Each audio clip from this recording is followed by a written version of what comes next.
Welcome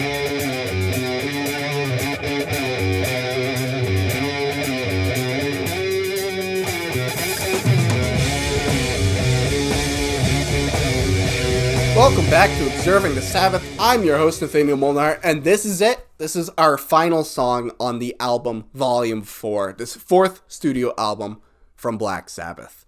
We have done all the way through. Let me make sure I get this order right. We have done Wheels of Confusion, we've done Tomorrow's Dream, we've done Changes, we've done FX, we've done Supernaut, we've done Snowblind, we've done Cornucopia, we've done Laguna Sunrise, and we have done St. Vitus's Dance. Yes, I got it all right. And now we are finishing off with Under the Sun.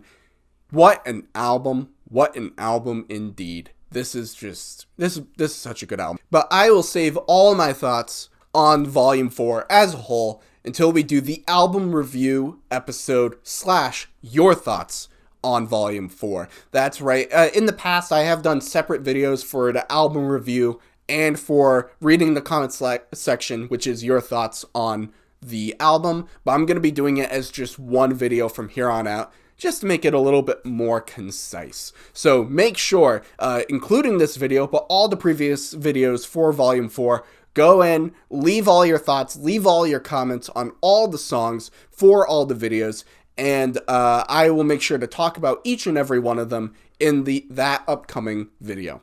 So let's just dive right into it. This is the final song of Volume 4. This is the closing act. This is Under the Sun.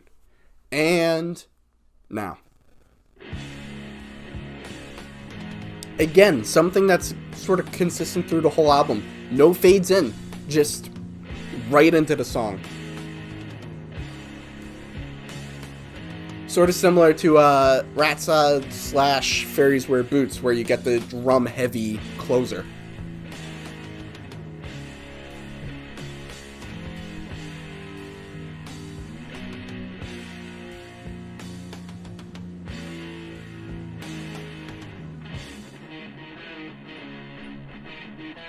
Of course, Tony just pulls out of his ass just another great riff. Like it's nothing. To him, it's like pocket change. Lyrically, I think this is maybe my favorite song from this album. Lyrically. It is so interesting. I've talked about before. You have such, in terms of like the discussion of religion and religious views, there's sort of like an interesting arc to it through the albums.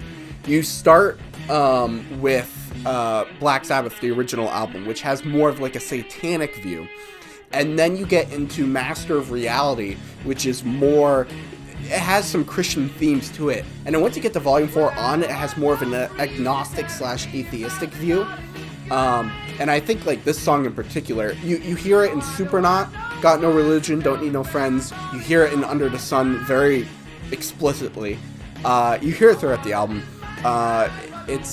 There's a lot of great stuff in this song. Lyrically, it's just the most interesting. This is like examining life and just looking at existence and life as a whole.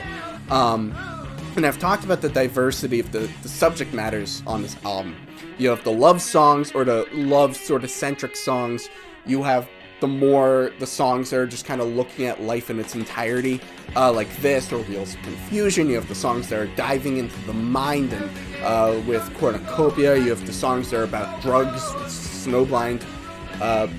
This is just one of the more profound, lyrically speaking, profound songs. Not just on the album, but just Black Sabbath in general. Beautiful drums. This is really, I think, we haven't really had a true, like, part in this whole album for Bill Ward to shine. I mean, he's great on every song that he does. But, you know, with Paranoid, you have Rat Salad, which is his time to shine. I'm completely blank. Oh, no, Sweet Leaf. You kick it off in Master of Reality. He gets his sort of opening part with the drums in Sweet Leaf, which is great. And then it's Under the Sun, where he really gets to shine. Of course, Tony's great. Of course, Geezer's great. Of course, Ozzy's great. But Bill Ward really gets his moments to shine in this song.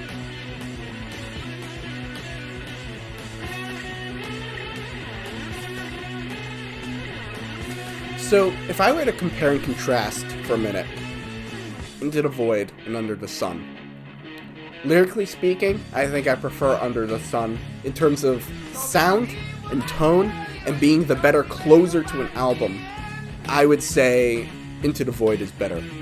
Even though I would take as a whole the album Volume 4 is like top, and Master of Reality is definitely on the lower end for me, which I go against the grain on that thought. But Into the Void, I think, is the stronger closing song. And maybe the stronger song overall. But lyrically speaking, I take Under the Sun. There's a lot of great lines in this song. And this whole closing part of the song is just excellent.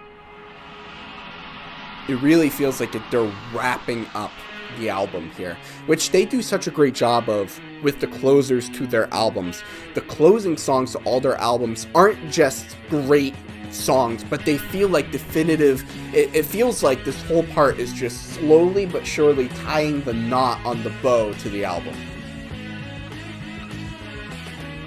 And then, of course, Tony gets his part.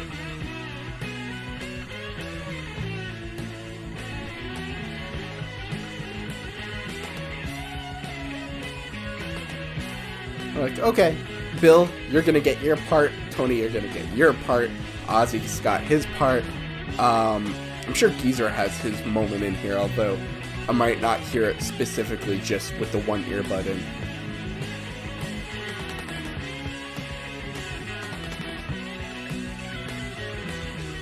This whole closing part, it's the reward you get for listening to the whole album. It's the thank you.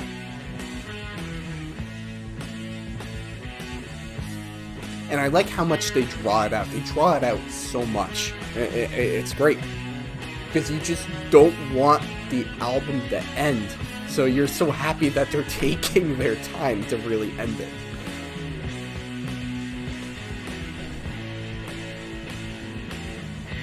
I love that. They're drawing it out.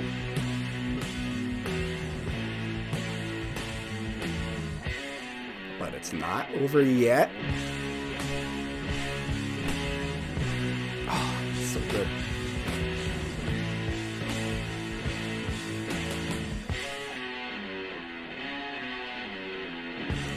Wow. What an ending. What an ending indeed. That is just... I love Under the Sun. Again, I would take Into the Void in terms of the sound, the tone, and being the better closer to an album. But I would take Under the Sun being better lyrically, and just Volume 4 as an album. I would take that over Master of Reality as an album. But Under the Sun, I mean, maybe not the most unique or mind-blowing guitar riffs compared to the whole album. Like, obviously, I think Supernaut and Snowblind and Wheels of Confusion and even St. Vitus's Dance, or those songs have stronger guitar elements than Under the Sun. But Under the Sun didn't need to have these, like, incredible, like, mind-blowing, on the same par of a Supernaut guitar elements. It didn't need that, because this was, it was giving Bill Ward his time to shine. It was just going more into, like, really interesting and fun and thought-provoking lyrics. Every day just comes and goes. Life is one long overdose. People try to rule the nation. I just laugh at their frustration. You know, going into that whole element and just kind of drawing out the end and making it just a nice ending to the album. So that's one thing. Is like, when I look at Into the Void, I think Into the Void has some of the strongest guitar elements and instrumentation of Master of Reality. Under the Sun doesn't quite have that, which is fine. And I don't mean to say, like, oh, like, this song only has to be compared to Into the Void. Like, it absolutely stands on its own, and I just do that looking at the two albums and their closing songs. But Under the Sun, I think, is just, it's a great song. I love it. And it is a song I actively seek out and put on and listen to. And it's a great closing song. It's just a great song in general. And lyrically speaking, it's one of my favorites. So anyways, that's my thoughts on, I don't think that was proper grammar. Those are my thoughts, there we go, on Under the Sun, the final song on Volume 4. I want to know, what are your thoughts on this song? Do you agree with me in my comparison to Into the Void and where I stand on that, or do you differ on that? Leave all of your thoughts in the comment section below. Once again, I'm Nathaniel Molnar. Thank you so much for watching. Make sure to like, make sure to comment, make sure to subscribe for more content. So get all of your comments and your thoughts in for all the videos for Volume 4, because the next video will be my album review / your thoughts on Volume 4. And I'll talk about all of your comments in that video. And then we'll go right into Sabbath Bloody Sabbath. So until then, until my album review / read in the comment section video, thank you for watching.